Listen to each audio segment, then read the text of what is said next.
I think it's time that my hero comes and speaks. Dr. Francisco, are you happy there? Thank you very much. Thank you very much. Isn't God good that you had this chat before you had lunch? Otherwise, you wouldn't have enjoyed it.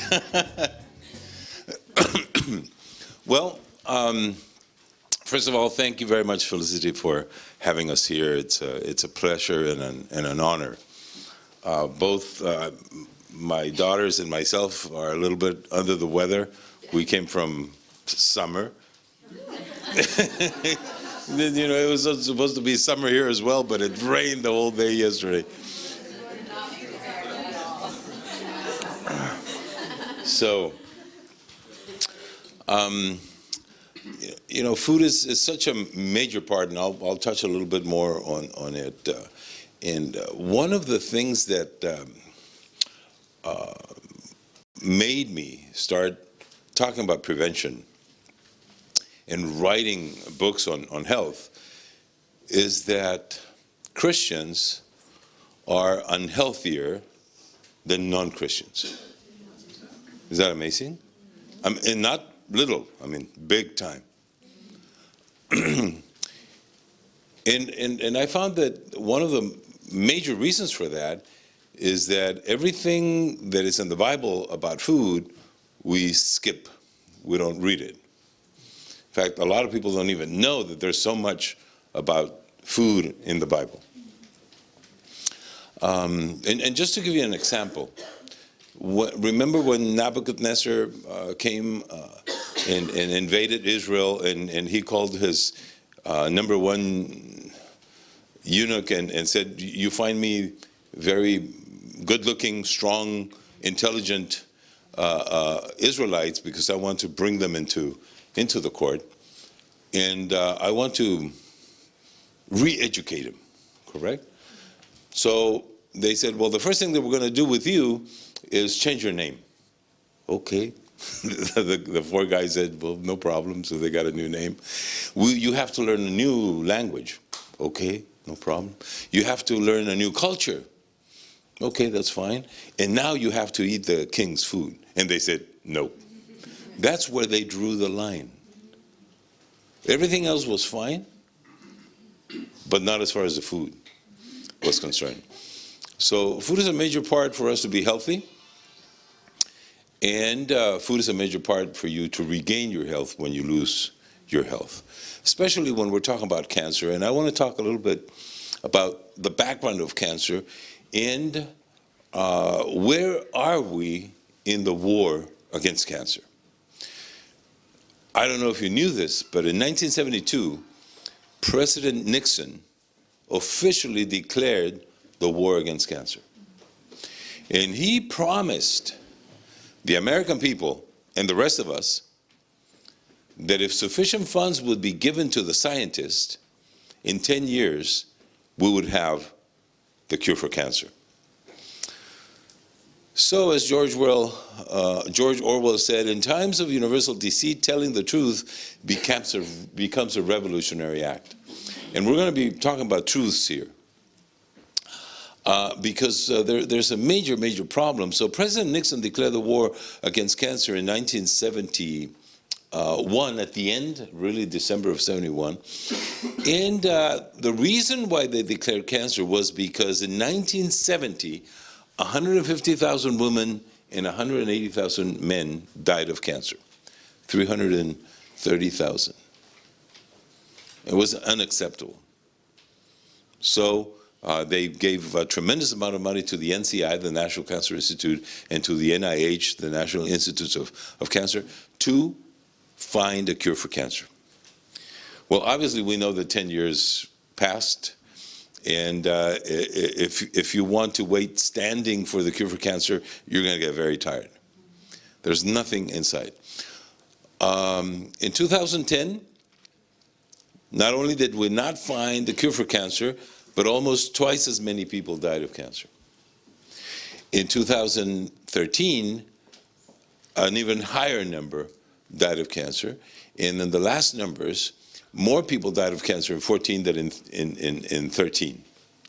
So every year, more people are dying of cancer than the year before, in spite of all of our efforts to find a cure for cancer, or even to find effective therapies against cancer.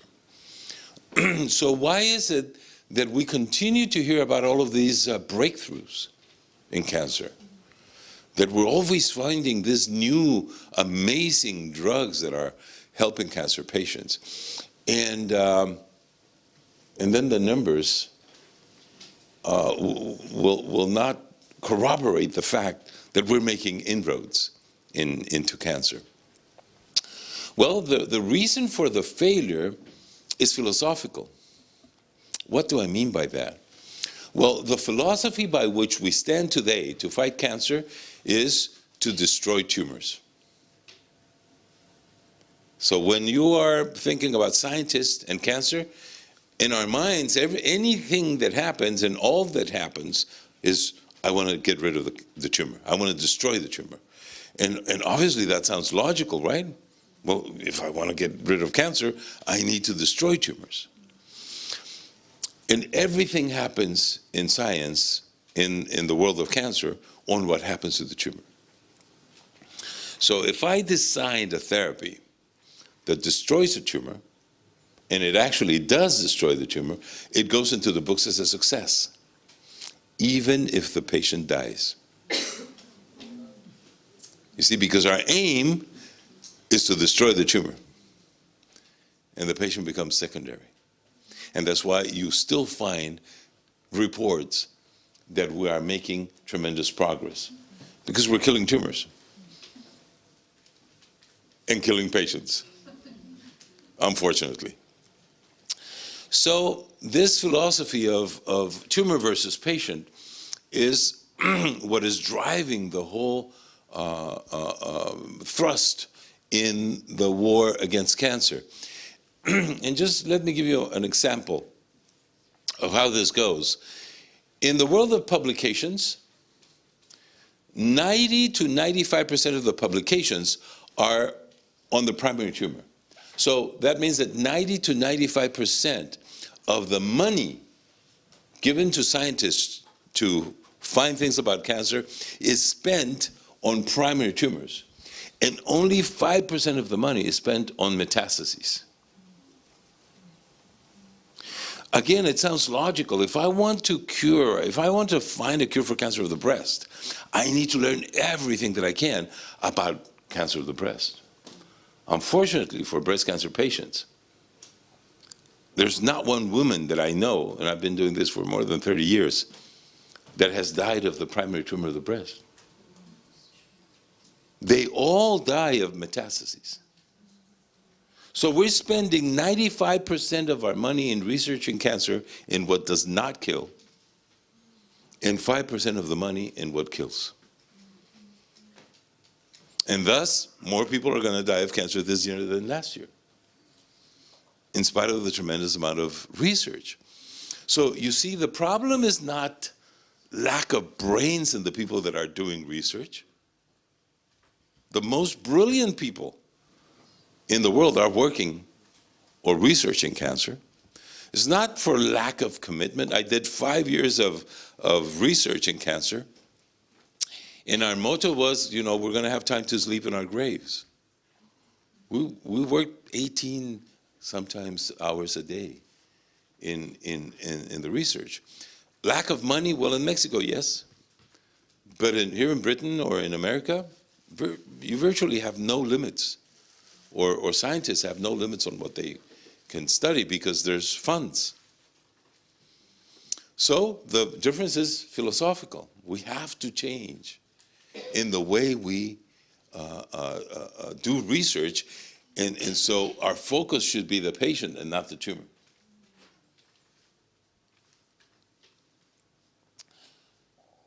So if you give a drug to a patient, the tumor reduces in size, and the patient dies. As I tell you, it goes into the books as a success.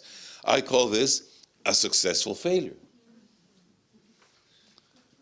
When at the Oasis, for instance, we focus our whole therapy into the patient so that our therapy is going to help the patient live better, feel better, and longer. But in most of the cases, the tumors don't go away. So the cancer is still there, but the patient is alive after 5, 15, 20 years. And if you take an X-ray, the tumor is still there. So from the philosophical point of view of the tumor, it's a failure. But the patient is happy.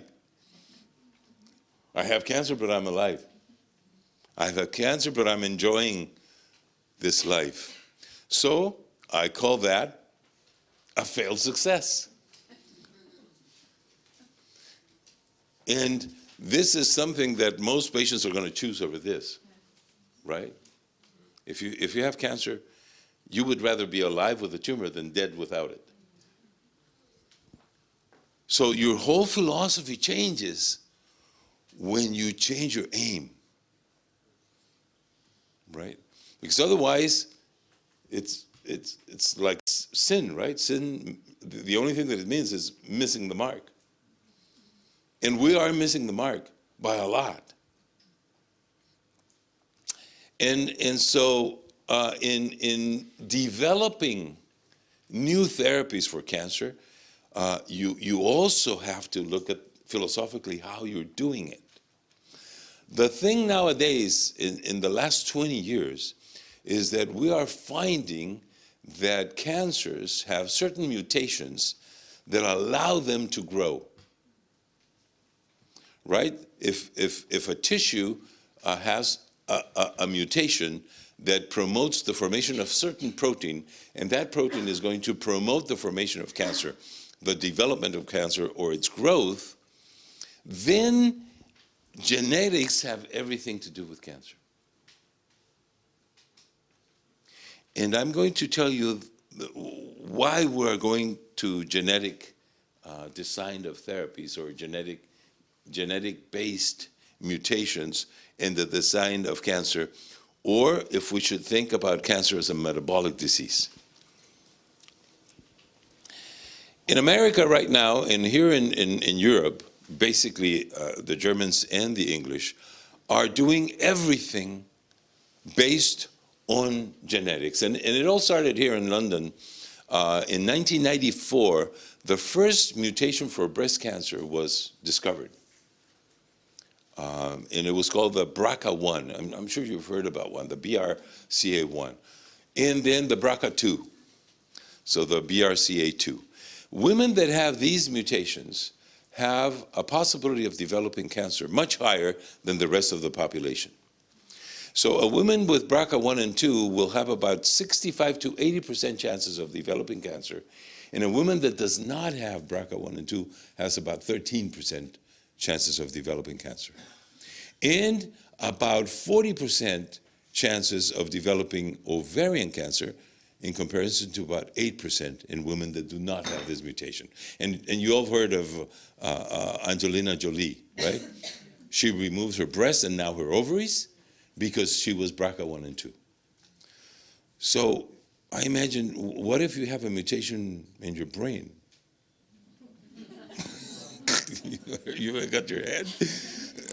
It's crazy, especially when less than 5% of the women that have cancer today have BRCA1 and 2 mutations. 95% of the women with breast cancer today do not have the mutation, and they still have cancer. And I mentioned to you about the fact that people that are not Christian are much healthier than Christians. I'll just give you one fact. The most Christian population in the world is in the USA. Their incidence of breast cancer is 150 women per 100,000 population. In China, the most pagan population in the world, their incidence of breast cancer is 1 per 100,000 population. 150 times less.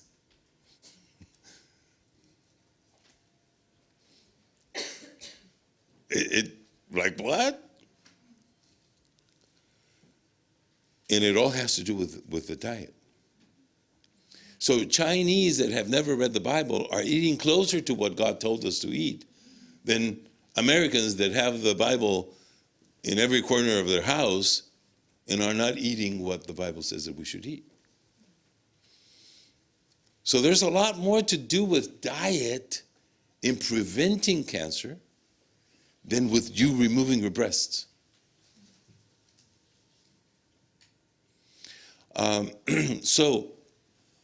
But we'll continue finding genes and gene mutations. And as I tell you, all started here in London with the gene mutations. So now we have in America and here in England as well, banks of gene mutation information.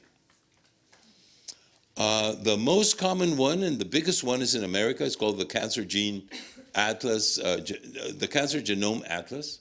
So they're now gathering information from all over the world about gene mutations. The other one is the Cancer Genome Characterization Initiative. And the other big one is Target. Americans are amazing in this thing, because from Target you get the targeted therapies.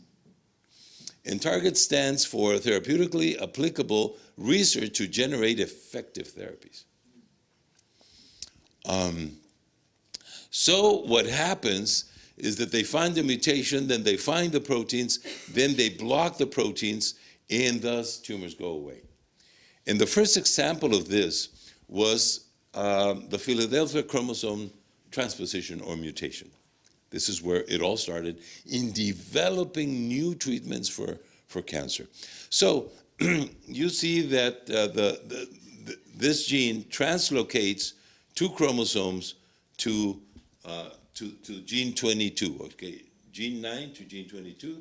And so when this transposition happens, you call that the Philadelphia chromosome.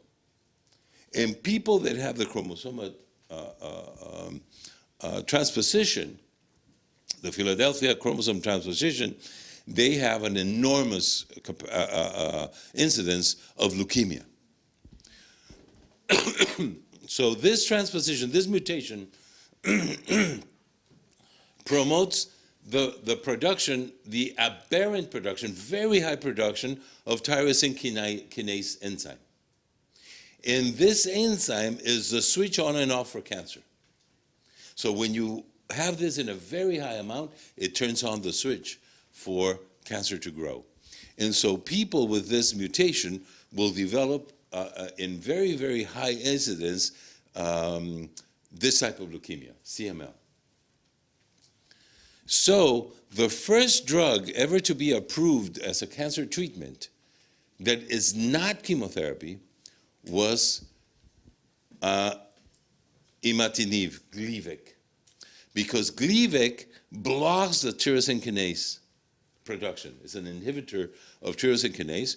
So when you block that, then the tumor goes away. It has been quite effective. And so nowadays, we have hundreds and hundreds, we've found hundreds and hundreds of mutations, but we only have about a dozen monoclonal antigens to block those proteins. So, getting back to this, this is a study of mutations on breast cancer. And on average, breast cancer patients will have about 22 mutations. But we only have treatment for 3 of them, of the 22. And the cost of each monoclonal antigen right now is about 7,000 pounds per month. So imagine that you have 10 mutations and that you would have the treatment because they are going to become available. Not even in the UK will you have the money to treat the patients, right? In America, or nobody has that kind of money. Now, the mutations for cancer of the colon is about 120 in comparison to 22. So treating cancer from the genetic point of view is really a daunting challenge. Not only of the development of drugs that we have to come up with, but on the cost. Because every time there's going to be a lot more cost involved. So since even though it makes some sense to treat cancer from the genetic point of view, it is completely impractical, and it has not proven to be very effective. For instance, we have monoclonal antigens that have been quite effective, quote unquote, in cancer of the colon. They prolong the life of a patient by 4 months. That's it. I had a patient that came to me. He was about 78, and he said, well, you know, they're giving me this drug, and I only have $50,000 in my bank, and so I want to know what you can do for me. He was very advanced, and I said, well, why don't you start with a therapy like ours, diet and all of this. And then he went to live in Cancun with his $50,000. He lived for 4 years and then passed away.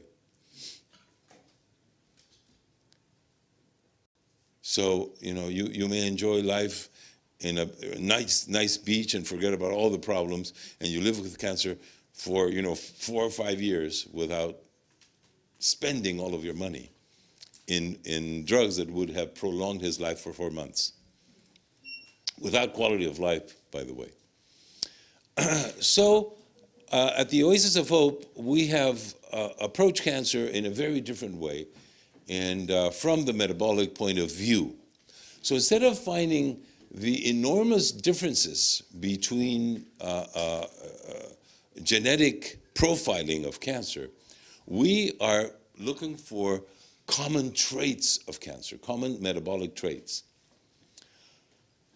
So we have metabolic pathways that I mentioned to you, and we have immune deficiencies. Those are the two common denominators of every cancer. It doesn't matter if you're a woman or if you're a man. It doesn't matter if you have breast cancer or colon cancer, if you have sarcomas or if you have carcinomas.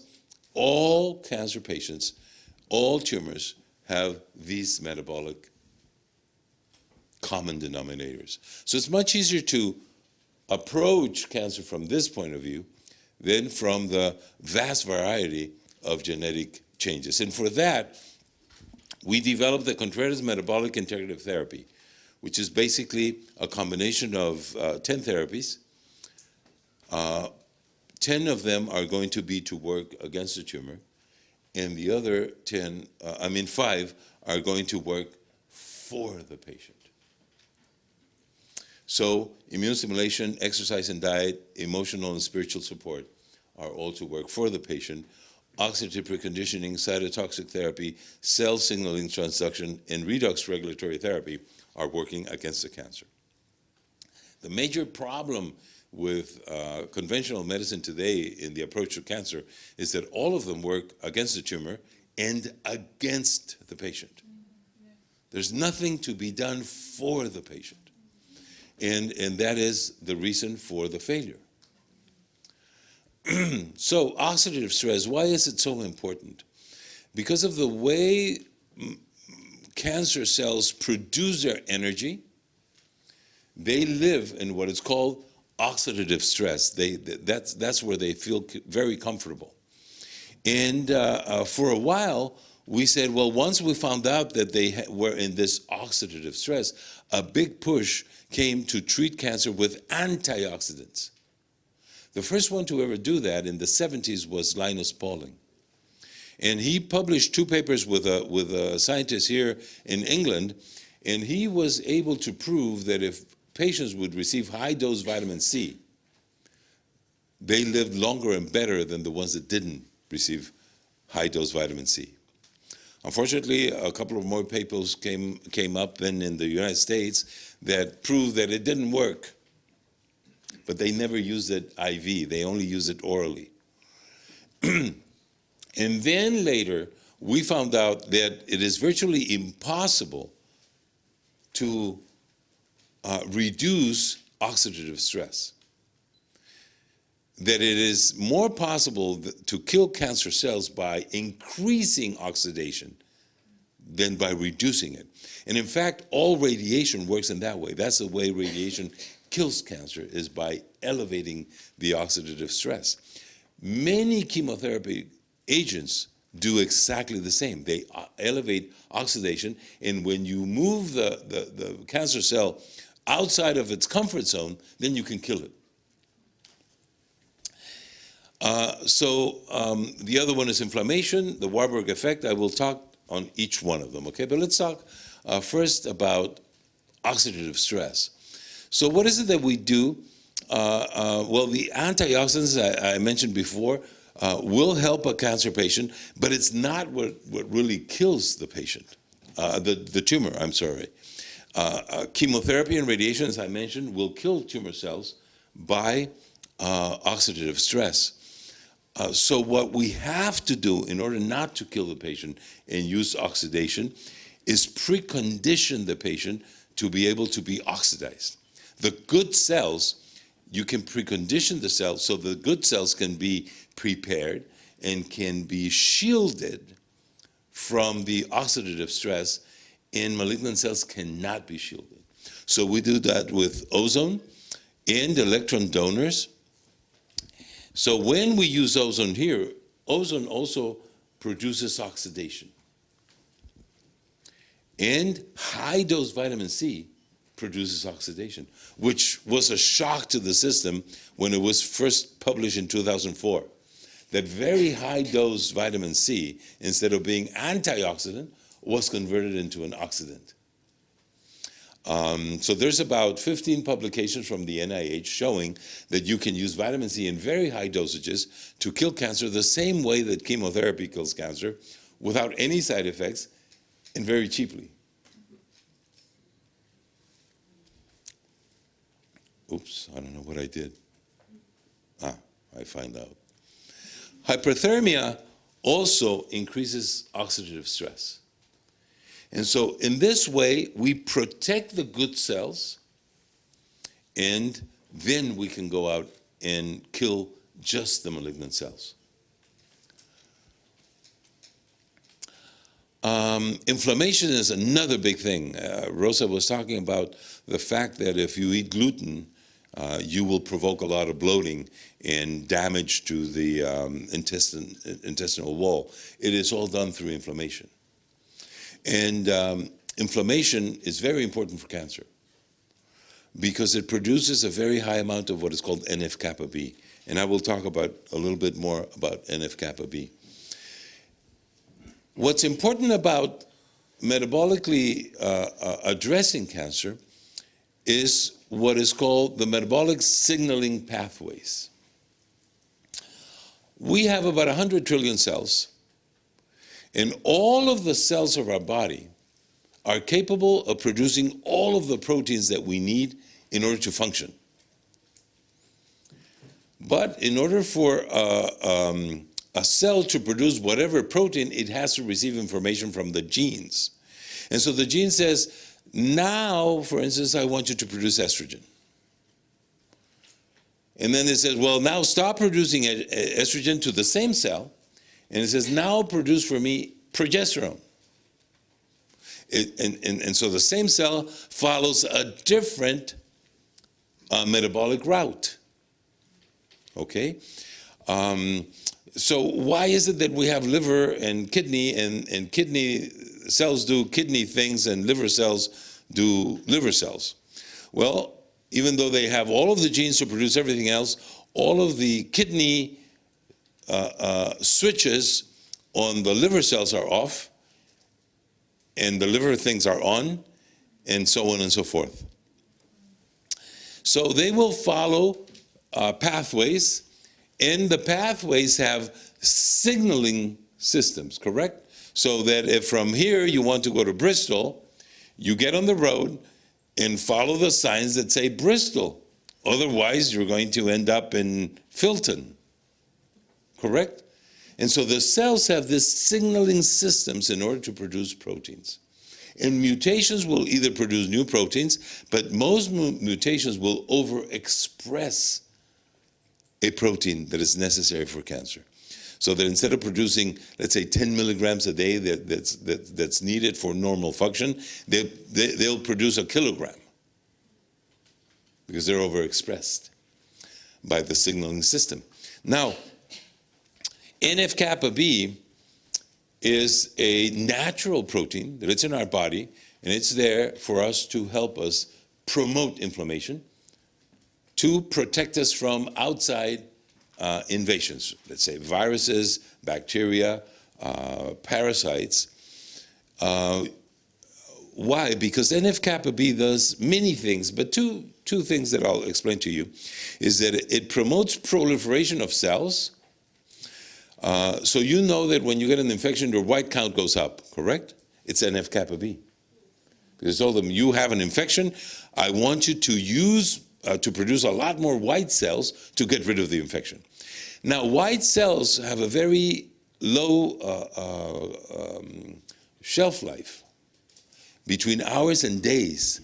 So NF-kappaB says, not only do I want you to produce more, now I'm going to erase the caducity. So now you can live for as long as it's needed. You get rid of the inflammation, of the infection, and then the levels of NF-kappaB come down, the numbers go back to normal, and then they die at the time that they need to do. If you constantly consume things that provoke inflammation in your body, you are constantly going to have high levels of NF-kappaB. So imagine a tumor with NF-kappaB. It helps to proliferate like crazy, and it makes you eternal.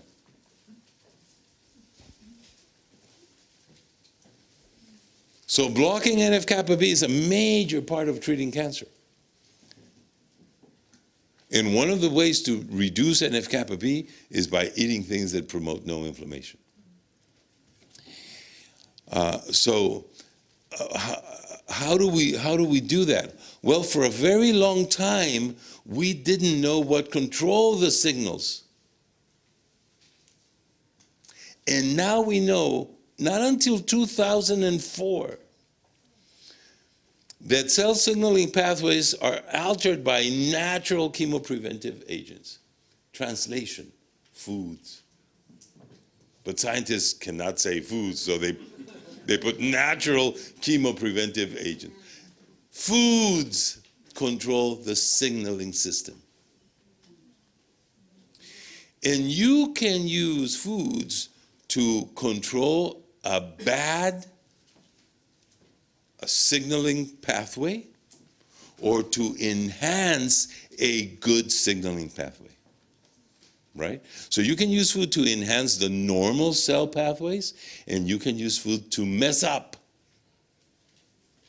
cancer signaling pathways, because they also have signaling pathways. So imagine that you give cancer this now. Oops. No, I meant the first. You'll have to go around again. Here in this round of us, and you have so many here in England. Sometimes you're in orbit there trying to figure out where to go. So you can mess up the signaling pathways of malignant cells. And you may sometimes not kill it with this, but you'll maim it. And then it's going to be more liable for you to kill it with vitamin C or vitamin B17. Both are anti-tumor agents, but they're mild. If you compare them to chemotherapy, it's like a .22 rifle versus a Panzer. But if you maim the cell by all of these means, then you can kill it with a .22. You don't need a Panzer to kill it. Okay, so we were talking about the pathways, okay? So let's look at how many pathways we have to block NF-kappaB. Remember that monoclonal antigens developed to block NF-kappaB cost about 7,000 pounds a month. Well, you can block NF-kappaB with resveratrol, cheap, with curcumin, with green tea, or zinc. Now this imatinib, which is about 7,000 pounds a month, there's a tyrosine kinase inhibitor known to all of you, which is genistein. Does exactly the same thing as the Gleevec. Dirt cheap. Do you have that saying here? Yeah. Dirt cheap. So we use all of these natural elements to treat our patients. And so you find genistein from soybeans, lupin, fava beans, kudzu, and even coffee.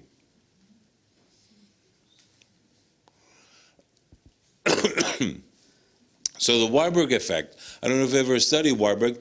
Warburg was awarded a Nobel Prize in 1930 for his publication on a paper that found out the difference metabolically from a cancer cell to a malignant cell, to a benign cell. And what he found is that cancer cells are hypoxic. And because they're hypoxic, their way of producing energy is very inefficient. So a normal cell is very efficient in producing energy. From one molecule of sugar, a benign cell produces 32 units of energy. Malignant cells, because they lack oxygen, from one molecule of sugar, they produce 2 units of energy instead of 32. So malignant cells need a lot of sugar in order to have the energy. And they are bullies for sugar. So whatever sugar you consume, the tumor is going to grab it because they need it so much. And unfortunately, most oncologists don't pay attention to this. In fact, if you go to an oncologist and you ask them, well, what should I eat? And they say, whatever you want. It really doesn't matter. And 2 things happen. The oncologist is telling you this because he's ignorant. But the patient receives this information as, I'm dead. Right? Go and just have fun, do whatever because you're dead. And it's terrible. And we all know, have you ever heard of PET scans? Yeah. Well, these are 2 images of PET scans. One of a breast cancer, and the other one of colon cancer with metastases to the liver. What happened here? Well, what happens in this study is that we inject the patients with a special type of sugar. Because the tumors are bullies for sugar, they grab it, and this material actually makes the tumor light up. So you don't have to be a radiologist to find out that this is cancer. So if we use it to light up the tumors, doesn't it make sense that, well, the tumors like it? And that's why, as Rosa was talking, our diet is low glycemic. Now, the rest of the population does not have to be low glycemic. But the lower the glycemic index in the foods that you consume, the better you're going to fare. So a major part of our therapy is reducing the glycemic intake or the glucose intake from good and bad sources. It's because fruits are wonderful foods. But if you have cancer, the banana is going to end up here. Okay?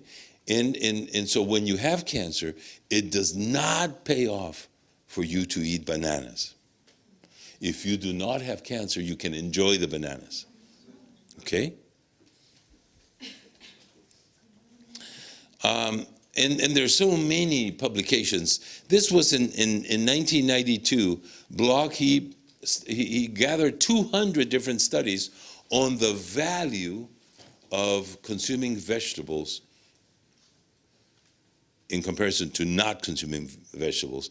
And so he found that people that consume fruits and vegetables have 50% of the incidence of cancer in comparison to the ones that do not consume fruits and vegetables. So you can reduce, what this means is that you can reduce your chances of developing cancer by 50% just by adding fruits and vegetables to your diet. The study was done without making any other changes in your diet, just adding 5 portions of fruits and vegetables to your diet. So if you ate a hamburger and all of the junk that we normally eat, and you just add 5 portions of fruits and vegetables, you will reduce the incidence by 50%. So imagine if you take out all of the junk. It's going to be much better. And so this is similar to the other one that I talked to you about, the chemical organization of signaling interactions, which are all controlled by foods. Hypoxia is another big thing in cancer. Cancer cells actually hate oxygen. They don't like it. They want the tumors to be low in oxygen so that they can thrive in comparison to normal cells. And when you have hypoxia, our body reacts by producing a lot of what is called VEGF, vascular endothelial growth factor. It's a hormone-like product or protein that we have. When you are cut or you are hurt, your body is going to regenerate all of the vessels. And so the VEGF goes high. Now, when a tumor is hypoxic, it has a very high production of these protein because they need a lot of vessels. So this is an atomic microscope photo of tissue with normal veins. They flow very nicely. It's beautiful how you see them. But because tumors are low in oxygen, they produce a lot of VEGF, and this is the mess that they produce in their vascular system because it's growing so out of whack, so fast and unorganized. And so we can take advantage of that because it's so poorly that the control of heat is very bad by tumors. We control heat very similar to the radiators in our cars. So all of our heat or temperature is controlled by our circulation. And we disperse heat through our circulation. Now, tumors cannot disperse it. So you can actually kill a tumor by heating it up. So we heat up our patients. It's called hyperthermia. And hyperthermia, as I mentioned before, also increases oxidative stress. So it works together with any therapy that increases oxidative stress. Okay? So those are the metabolic pathways. Now, the immune deficiencies. We now know that all cancer patients have a low dendritic cell count. Now, dendritic cells are probably the most amazing of the white cells that God made. I don't know if you ever heard this term before, dendritic, but dendritic cells are the cells that keep all of the memory of everything that happened to you. So when you get an infection, the dendritic cells keep the information so that if you have it again, now they know how to attack it. And they are called presenter cells or finger-pointing cells. So the dendritic cells, since I have the information, I tell the T cell, which are the Pac-Man, I tell you, Pac-Man, I'm going to present to you this bug that shouldn't be here. And the Pac-Man comes and eats it up. If you are low in that dendritic count, your tumor starts developing, and the dendritic cells never present that bad cell to the T cells, and they will never kill it. So one of the things that we do, based on Nobel Prize for medicine given in 2011 to these guys, we develop a dendritic cell vaccine. And since it's let me just go really fast on this because it's amazing, but time is eating up. Please spend as much time as you want. Okay. Now, as I mentioned to you, the dendritic cells have this capacity of keeping memory and pointing out bad things. They're like women. Right? One day in Rosa's wedding, the pastor said that in giving them advice on their marriage and say, this man was calling his wife historical, and she got really mad. Now you're calling me hysterical? No, I'm calling you historical. Why? Because everything I messed up, you remember from the first time, every one of my misgivings. So the dendritic cells are like this. So what we do at the Oasis of Hope is we obtain dendritic cells from the blood of a cancer patient, and we produce a new series of dendritic cells. Now, dendritic cells become mature once they get information. And obviously, they get information from the mother cells, but since we separate them, we only give them one thing to do to this new dendritic cell colony, which is the antigens of the patient's tumor. And so this new colony of cells are going to be activated or matured with only one antigen. They're going to be very focused. And so we create like a new agency within the homeland security of the patient, just aimed at one tumor. And this makes an enormous difference in how the immune system is going to work for the patient. Half of the things that we do at the Oasis of Hope have to do with our immune system. And it's amazing to me that modern oncologists to date, do not exploit, in the good sense of the word, the capacity of our immune system, especially the capacity that our mind has over our immune system. Right? You all have heard of the placebo effect? So we have this double-blind studies where some people consume the placebo and the other one's the drug. And in most cases, the placebo works better. We also have what is called the nocebo effect, where your mind can help you get rid of yourself.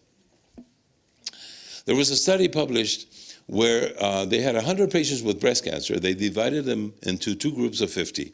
And they told everybody, you are going to receive chemotherapy. And the problem with the chemotherapy that you receive is that very likely you are going to lose your hair. So they did the study. At the end of the study, 75% of the women that received the chemo lost their hair. And 30% of the ones that received the placebo lost their hair. Just because they thought that there was. It's a tremendous power that we're not using. The origin of the Oasis of Hope happened here in Asclepion of Kos. My father and mother went through a world tour on their 25th anniversary. And when they went to Pergamum, the guide told my dad, would you like to visit the first hospital in the history of mankind? My father said, yeah, let's go. And it was the temple to Asclepion. Asclepion is the god of medicine, the Greek god of medicine. And we get the Greek god of medicine, had the staff with the snake, and well, this is where we get the sign of medicine. And it was a temple, of course, because it was the temple to a god, but it was the first hospital. And the interesting thing, my father then, told me about this, because it was a very powerful experience for him. The patients would come into the temple. Oops.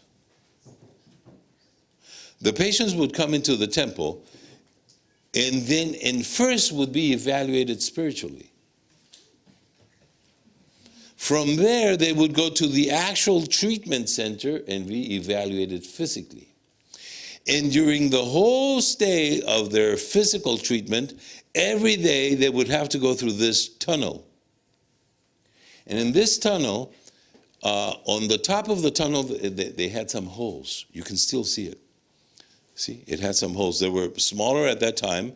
And the patient would walk here, and there would be people on top of the tunnel, unbeknownst to the patient, and these guys would tell, you are going to be healed. You're going, and so these guys are walking back and forth. I'm going to, and wow, the gods are talking to me. And they had a phenomenal success rate. And my father, he was the director of a major oncological center in Mexico City when he visited this. And he said, I know where we're failing. Because we are just mechanics of the human body, and we are not taking care of the spiritual and emotional needs of our patients. I'm going to go back and I'm going to change that. So he goes back to the hospital, tells the staff what they're going to do, and they thought that he went crazy, that he lost his mind. And not only did they not applaud him, they kicked him out. Lost his job. And that was the origin of the Oasis of Hope. Because it said, if they don't want to do it, I'm going to do it. And being a Christian man, he provided then, from the onset, spiritual and emotional support to his cancer patients. And there's no more powerful immune-stimulating agent than the Word of God. Why? Let me tell you why. The stronghold of cancer is fear.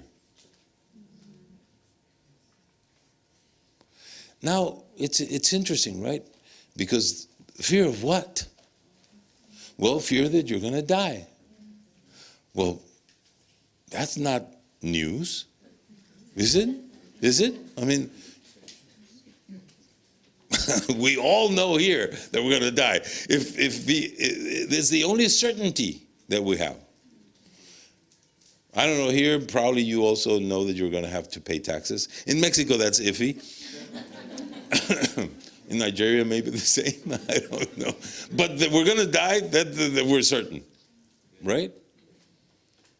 So what's different? The difference is the date. What? You wake up in the morning, you comb yourself, you brush your teeth. You don't think that you're going to die. But you go to your doctor, says in 6 months you're dead because you have cancer. And now the clock starts ticking. And it doesn't matter if you're Christian, if you're Buddhist, if you're Muslim, even if you're an atheist. When you have a date with death, there's only two things that are going to happen.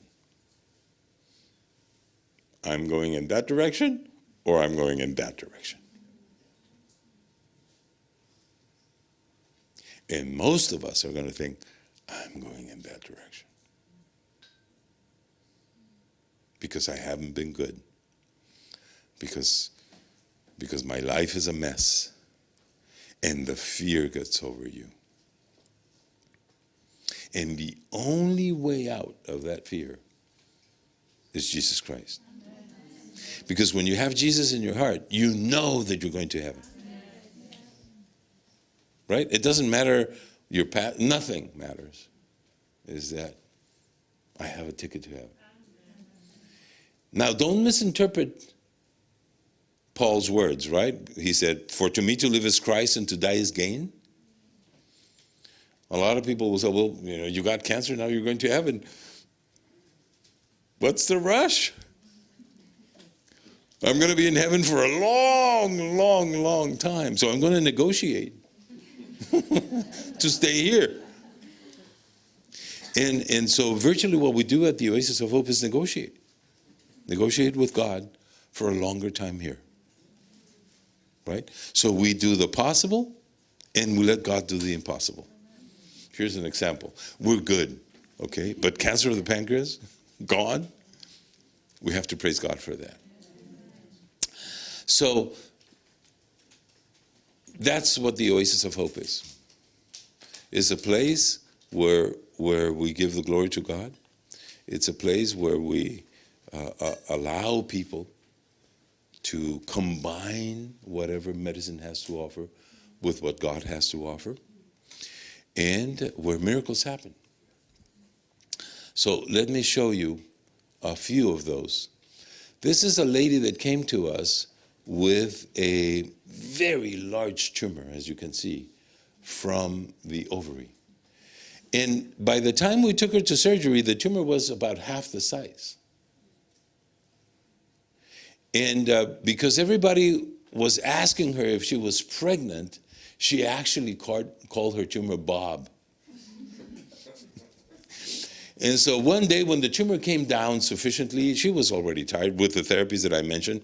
He said, "Doctor, I want Bob out."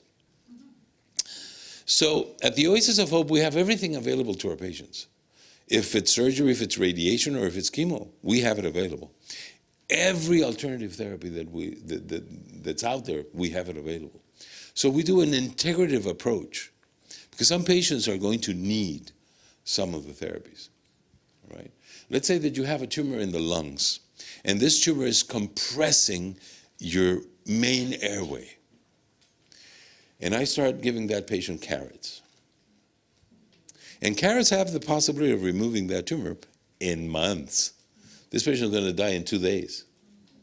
Radiation therapy in 2 days can reduce the size of the tumor. It's not going to resolve the problem, but now that I have a patient that's breathing, now I can give him the carrots. Right? So everything has a place. So we did the surgery. Here's Bob. Present to you, Bob. Weighed 11 pounds. This patient had been given 2 weeks to live, and now it's on her 8th year, completely well.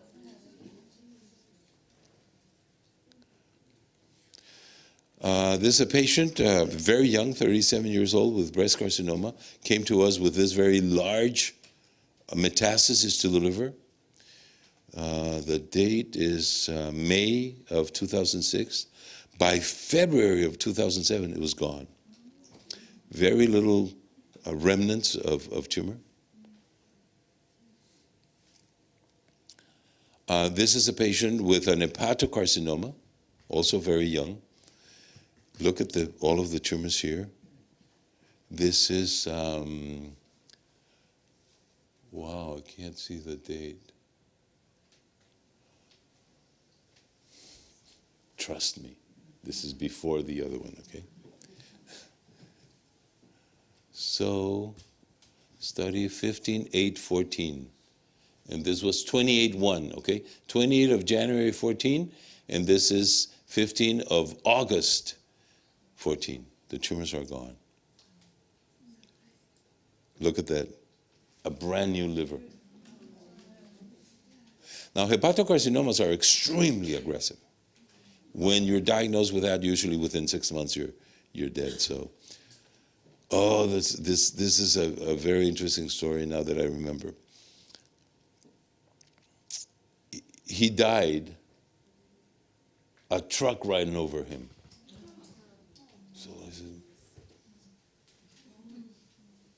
So whenever God wants you home, you're going to go home. Okay? Look at this patient on the 18th of September, this very large tumor of the tongue that invaded the whole bone structure of half of his face. By 2 months later, right?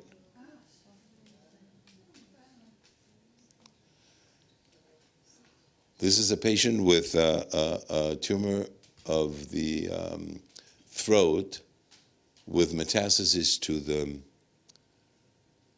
the lungs. Look, here it's gone. She had 3 different metastases.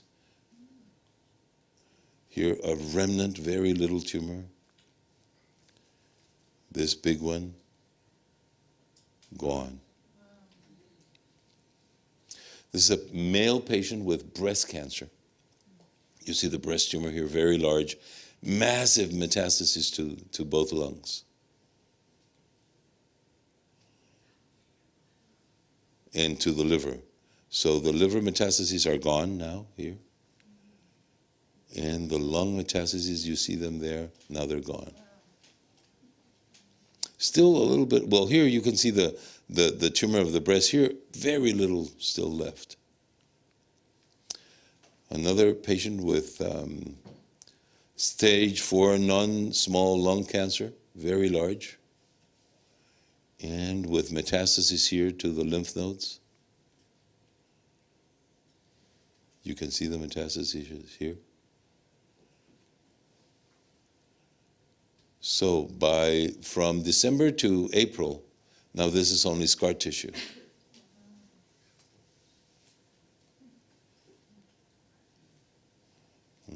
Let me just go fast on this. And the lymph nodes were gone here. Remember the 3 big ones? They're gone. So everybody has a few good cases. But let's talk about groups of patients. That's where it really counts in prospective clinical trials.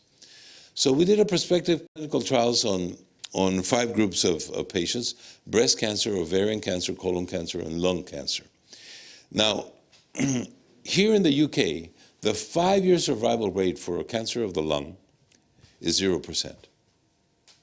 It's the #1 killer of men and women in all developed countries. And once you're diagnosed with it, and usually within the first year, 90% of the patients die. Our 5-year survival rate is 9%. And you might say, well, that's nothing to write home about. It is. It's a big deal. Why? Because it means that at 3 years, we have 50% of the patients alive. Cancer of the colon in the UK is 6% 5-year survival rate. We have 16%. Ovarian cancer, 6%. 54% with us. Breast cancer, 13% here in the UK, 45%. But when the patients come to us virgin to treatment, when they come to us as the first option, our survival rate is 75%. So we know that we're doing, the right thing for our patients. And what I mentioned to you before is that our aim is obviously to help patients. But the most important thing is that, we can help you maybe live 5 more years with cancer. But if I can help a patient live eternally, there's nothing can beat that. So at the Oasis of Hope, our aim is to present the person of Jesus Christ to all of our patients. Thank you very much. God bless.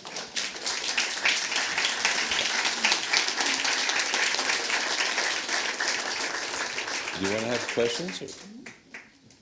If you would, yes, that would be wonderful. I'm just so grateful to Francisco and Rosa for coming over and being with us. Anything that I can say is going to pall in significance to what you can say. So would you be open to questions and answers? You are very kind. Your book is the 50 critical answers, isn't it? Yes. Can I hand over to you, because you're going to answer so much better than me? Yes. When you're encouraging somebody to go to your centre, do you recommend a period of time?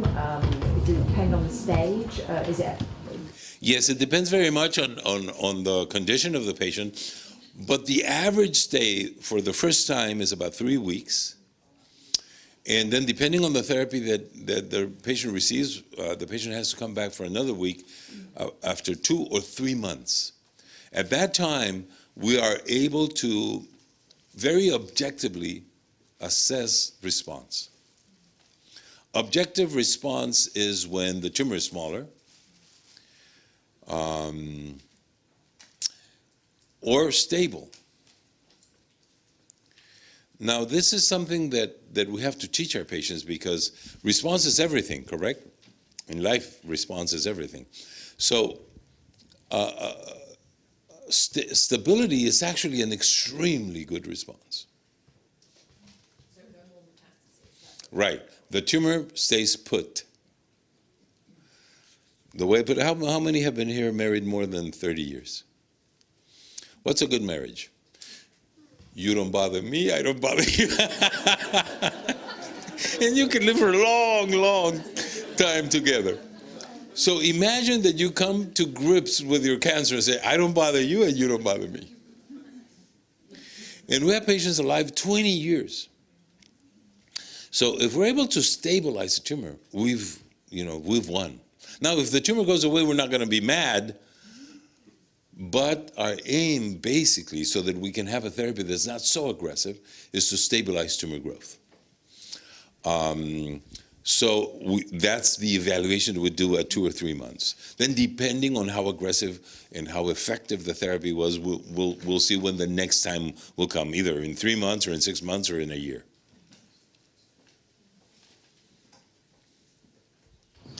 Yes? Just ask you, how do you personally reconcile the way in which conventional treatment, at least in this country, do you really believe that these intelligent oncologists don't know the kind of stuff that you're saying here, or are their hands just so tied? Or I can't believe they don't know even the simple thing about sugar. And I've lost many family members treated to cancer, and I know that they were eating sugar probably because they were starving. I mean, they all died. Yes. No, they know. I think most of them know. They're not very interested. And also, it's just the system. At least now we're called alternative doctors. It's a little bit better than quack. Do you have that saying also here? Quack? But especially for an oncologist, which is a very prestigious specialty, it takes a long time to be considered an alternative doctor, or it's just not kosher.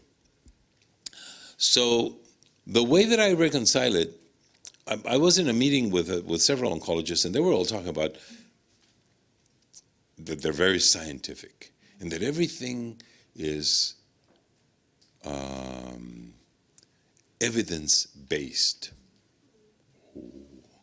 And so they're talking all of this, and I said, well, I showed them the graph, and it's from the American Cancer Society. Every year more people are dying. Well, I told them, if you are really evidence-based, that should mean that you should stop what you're doing. What more evidence do you want? Because the true measure of success is absolute death. We have a lot of procedures and drugs measured by what is called surrogate endpoint. What does that mean? In order to make a study to absolute death, most studies would take 15 to 20 years. So because they're so long, now we do a surrogate endpoint instead of the endpoint. So for instance, I develop a drug that lowers cholesterol. And so my surrogate endpoint is a patient had cholesterol here. After my drug, the cholesterol is here. My surrogate endpoint is good, and thus my drug is approved. Now, the interesting thing, just mentioning about cholesterol drugs, is that they did a study actually on death, and the death rate was 30% higher in the people that took the drug with low cholesterol than the ones that didn't take the drug with high cholesterol. 30% higher. So absolute death is the stringent method of evaluation, which is what I was showing them. So if you really were honest, I was telling them, then you would stop everything that you're doing and start looking at the way that we do things. And we're not saying that all surgery is wrong, all radiation is wrong, all chemotherapy is wrong. No. We're saying it's not the answer. They do have a place, but they're not the answer. Really, helping the patient is more of the answer. So, alternative doctors, we do not have all of the pieces of the puzzle. Conventional doctors do not have all of the pieces to the puzzle, but they have some, we have some. At the Oasis of Hope, we put them together, and we have much better results. Yes. In an ideal world, you try and prevent it. So, like we were always talking about nutrition.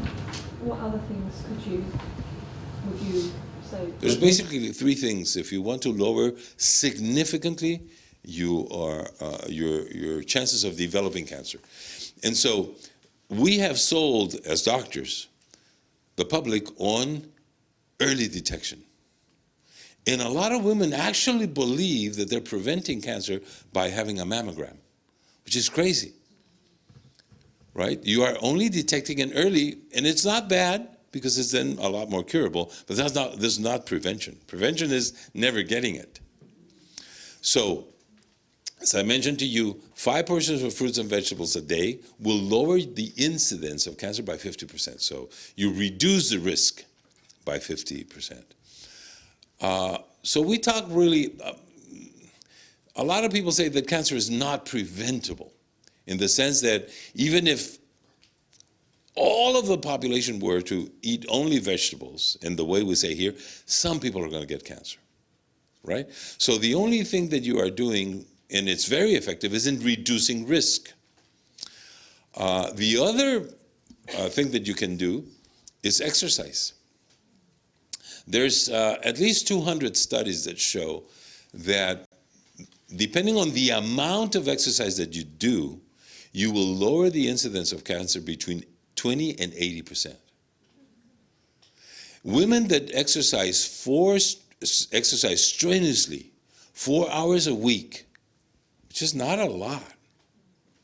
Strenuously means that you sweat, okay? Window shopping is not strenuous exercise.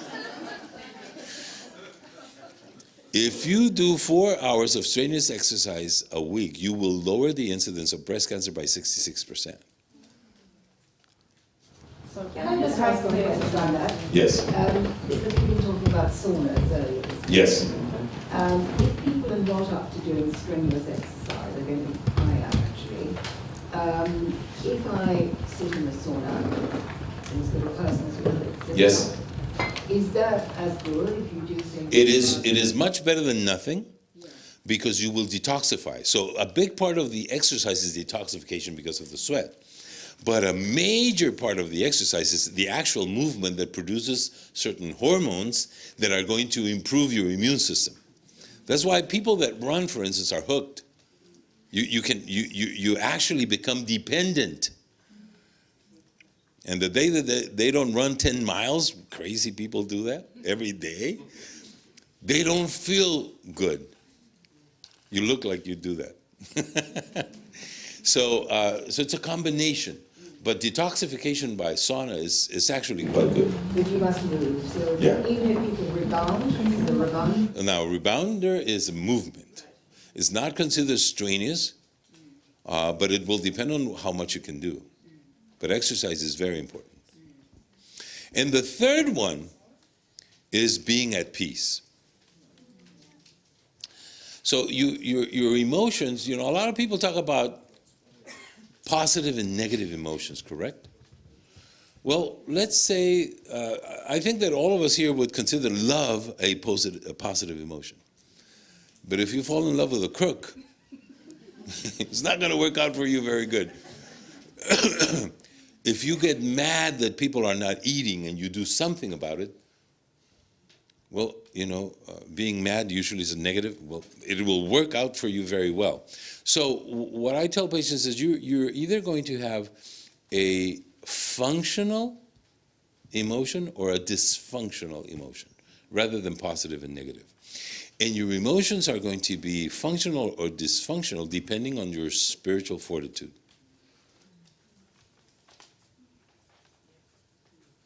So spiritual fortitude will make any emotion for you positive. There are certain things that you need to get rid of in your life. Anger, remorse, and guilt.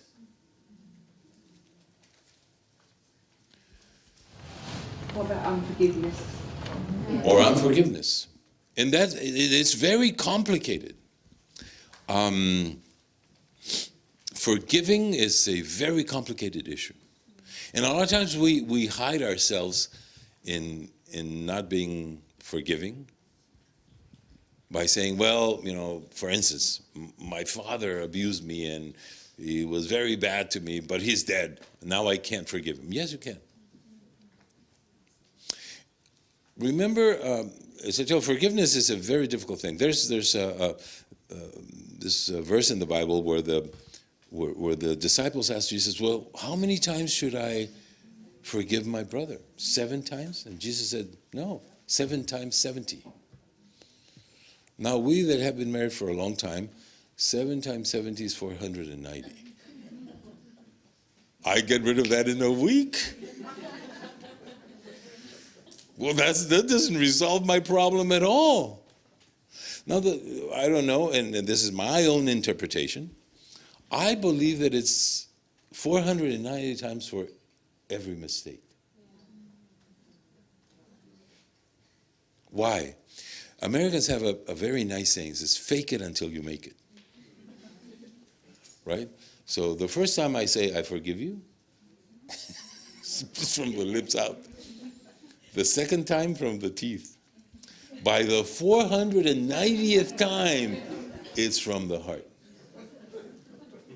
That's my own interpretation. You, pastor, you may disagree with me, but it works for me. And so forgiveness is something that you have to work out. And also to receive forgiveness is about the same.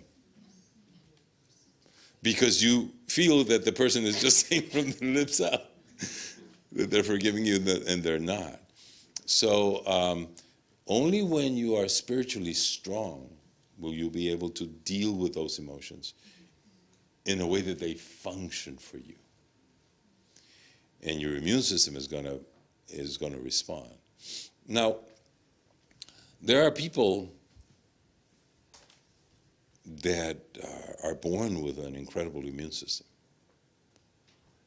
Anybody remembers George Burns? That funny guy, funny guy.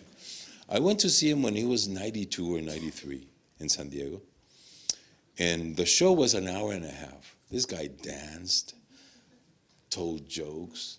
It was an amazing show. And at the end of the show, the host comes out and says, George, is it true that you smoke a lot? And he always had a cigar. He said, yeah. He said, I only use 1 match a day. Is it true? All of the wrong things he did. Is it true that you drink? Oh, I drink 2 Johnny Walkers, bottles, he said, every day. What does your doctor say about that? He says, I don't know, he's dead. So there are some people that have an immune system that even if they stab themselves, they wouldn't die. And on the flip side, you find the health nut that dies at 40, from a heart attack. So we're all between that. Maybe that guy died at 40 because he took care of himself, otherwise he would have died at 10, So we're in between. We have to take care of our immune systems. It is impossible for you to develop cancer if you have a good immune system. Just impossible. The problem is that our immune systems are out to lunch because we distract them with a bunch of things. Yes? Well, first of all, thanks to your dad. Thank you. A lot of people live because of him. Yes. Secondly, my immune system is out for lunch regularly. Every day, and I do my best. I've heard about vitamin B17, live vitamin B.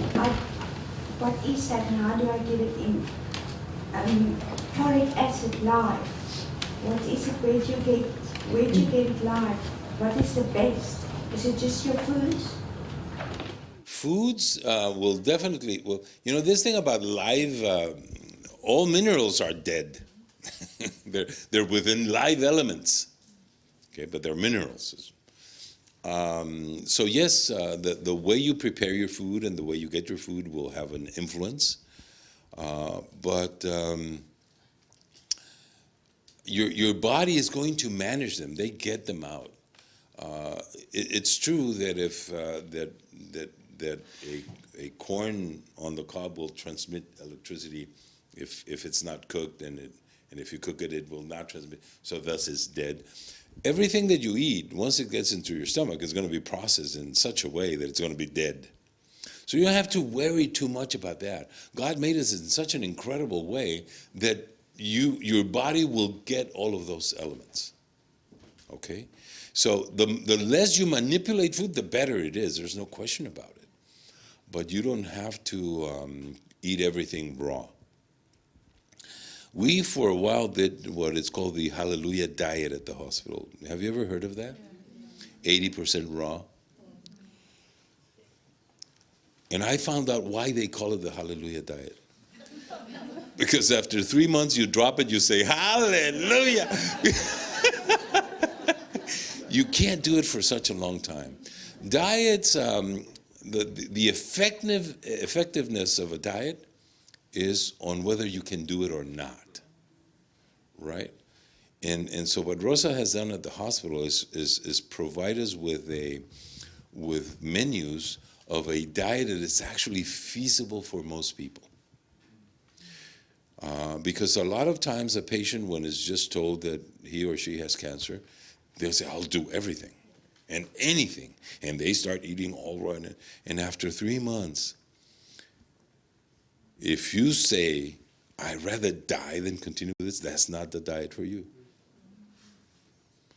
Okay, so it's important that you do a diet that is feasible for you. There's only two people in the world, two types of people in the world. People that are like Paul, the Apostle Paul, square, black and white. You tell them this is what you have to eat from now on, and they're happy with it, and they have no problem. There's few of those. Most of us are like Peter, right, all over the map. One day this, and that. So don't feel bad if it's complicated, because it is. And as Rosa said, food is very emotional to us.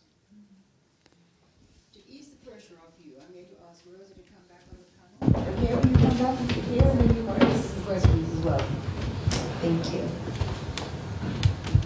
It's not always easy to get organic, and it can be very expensive. If you just buy the normal fruits and vegetables, how expensive is that? Okay. The problem is not the fruit itself, it's what it's sprayed with, okay? And all of those chemicals. So what happens is that a lot of times it absorbs into your foods, okay? So there are, I don't have it with me, but the 12 most contaminated foods out there, it does include apples, celery, strawberries, most of the berries, lettuce, potatoes, because they absorb the most. The ones that they don't absorb are probably going to be more like pineapple, bananas, which are not that good for you. Anything that has a peel, it will not absorb as much into it. So then those, the least contaminated ones, are the ones where if I don't find them, then I get them non-organic, okay? The other thing that you can do is the flash frozen ones, okay?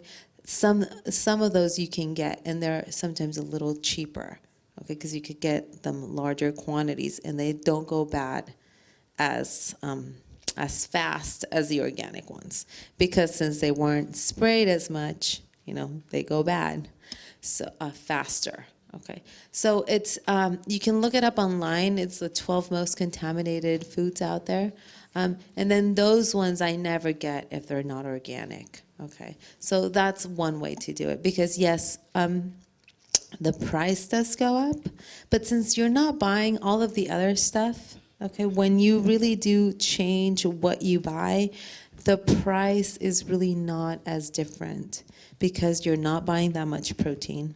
You're not buying, any of the processed foods anymore. So all of that money that you are saving, you're just really just kind of changing how you spend the money. Okay, so it looks like it's very expensive sometimes, and I know in the UK everything is expensive. I lived here for a year, so my husband and I, we survived on like beans and tomatoes because I knew like we just did not eat any protein because everything was so expensive. But yes, I understand that. So just buying the quality, you know. Yes. Can I just ask, when you've got someone in therapy and you're doing Gerson, how important is it to use what they recommend on the website, where they have that 2-stage juicing, where they use a bag and then they press it to get rid of the fibre because you're having so many juices, so you don't really want that fibre. Is that really important, or could you do the NutriBullet and just have a smoothie? Okay. I like the NutriBullet better because I do believe that you do need a lot of fiber. Okay. Yes, if you are only juicing throughout the whole day, for a long time, then that much fiber might be causing you a little bit, of diarrhea and things like that. Okay. But a lot of it is for you to cleanse. Okay, so if you do maybe half and half, if it's causing you problems, then that's perfectly fine. Okay, but I do believe that we need that fiber. Okay, when you do also the Gerson, sometimes there's a lot of sugar in it. Okay, I know that they do a lot of like the apple with the carrot. Okay, that's a lot of sugar right there. So if you don't use that fiber, then your glycemic index goes up. So that's why we always recommend the fiber, unless it's causing you some problems, okay? So we really do like to use all the fiber. Okay, so we use more the NutriBullet than just the juicing, especially when there's fruit involved. Do you recommend the green juices? Do you recommend more green? More green. Occasionally half an apple. Yes, exactly. What we recommend is that you add, celery, romaine lettuce, cucumber, asparagus, any of the greens that you like, and then half of an apple or half of a grapefruit or around 7 strawberries at the most, okay, of fruit, okay? And we don't really recommend that many other fruits, okay? So we recommend any type of berry, like blueberries, strawberries, raspberries. We recommend grapefruit, green apples, and coconuts, because they're very, very high in fat. So they slow down that absorption of sugar. Any other fruit, if you're not a cancer patient, then in small quantities, it's okay. You shouldn't be eating more, like we said, 5 fruits a day.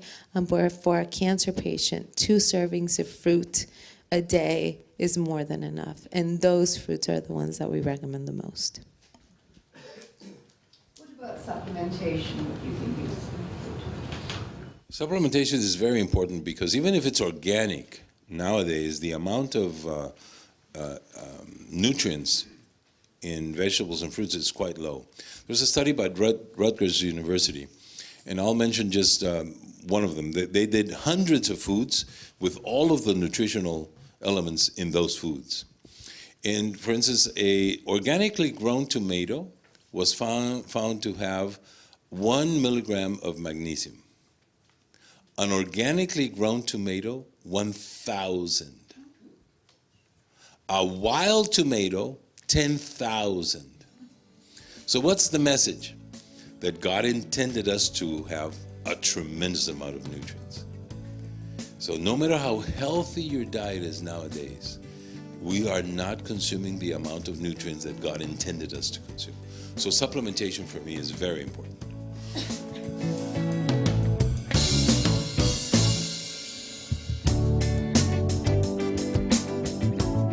Well, it was all very highlighting, but I think that the whole revelation of diet that can cure cancer is just incredible, because we don't hear it in the media, the general media. And I've always admired Felicity, and having seen Mr. Contreras as well in the flesh, and him bothering to come to quite a small handful of people really, a man in his field, is just incredible that we've had the privilege of seeing him and hearing him and understanding what he's saying about diet. So yeah, I think I've had a superb day.